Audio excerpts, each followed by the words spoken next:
कि झुग झुग जिया सोललाना भवनवा के भाग जागल हो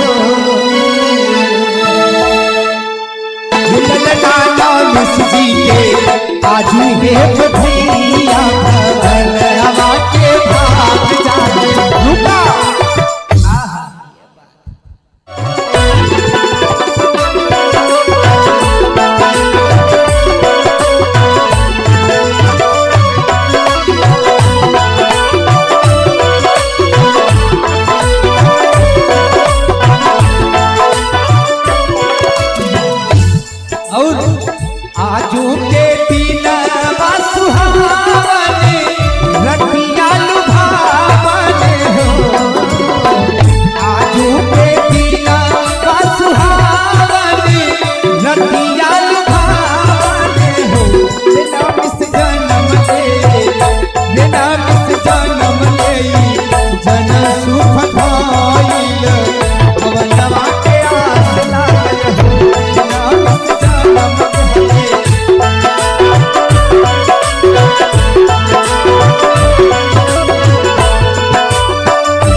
लाल हुई है फुलवा के दीपक की अनधन लुटावेली हो खुशी के माहौल को। इसलिए कहते हैं नाच नाची गावे पहिया के खिलावेली हो नाच नाची गावे पहिया के खिलावेली हो फुलवा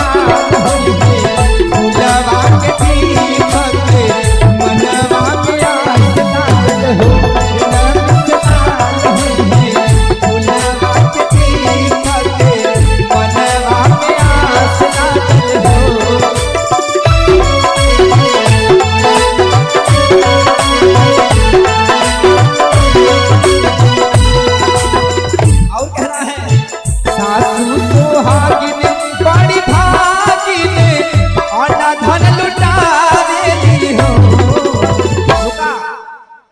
दीदी सुहागिन बड़ी भागी में नमस के खिलावेली हो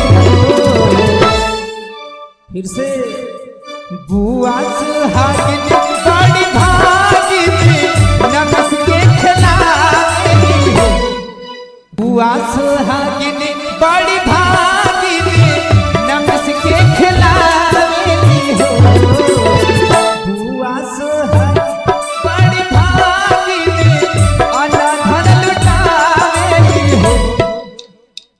बाबा सुहाग बड़ भागी में अनाधन लुटावे हो दादा बड़ भाग भैया की नमस के खिलावे हो दादा भाई ने बुआ भाई ने दीदी भाई ने बाबा भाई ने सब क्यों बहुत खुशी का माहौल है। बड़े भाग्य की बात है कि आज उनके जन्मोत्सव में हम सभी लोग उपस्थिति कर रहे हैं। आइए तो मौसी कहाँ गई? अच्छा मौसी बड़ भागिन वाली की नमस के खिलावेली हो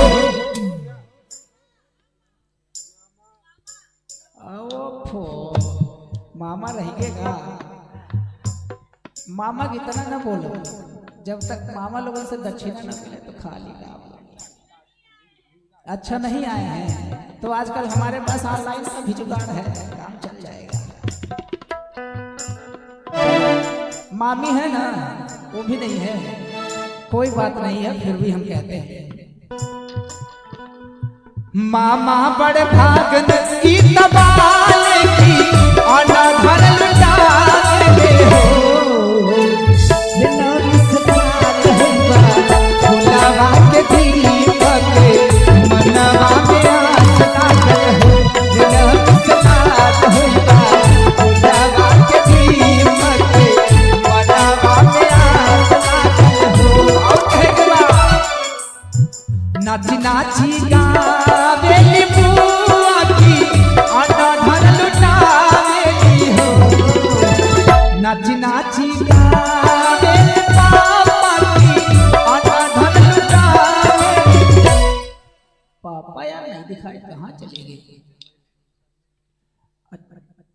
अच्छा रे गुरुजी आप ही हैं।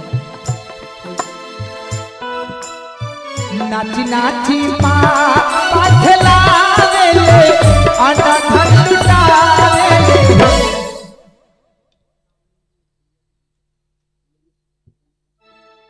और ये देखिए पूर्ण सत्य संदीप भैया के जी जीजा जी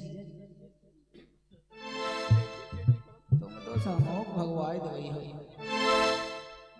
ये उनके नमी जी के जीजा जी है ना जी, उनके तरफ से 201 रुपए का आशीर्वाद है। हाँ नाची नाची जीजा जी खिलावेले नमिस के खिलावेले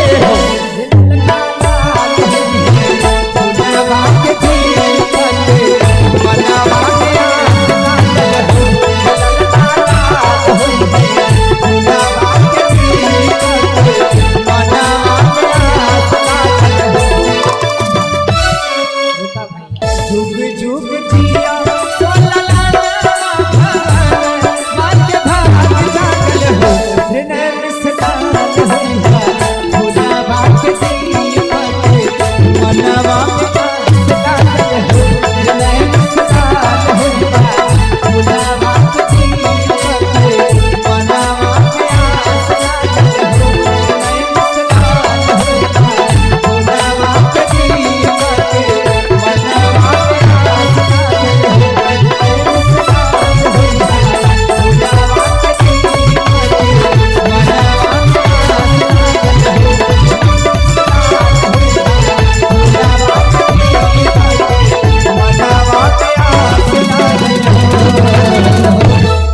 सच्चे दरबार की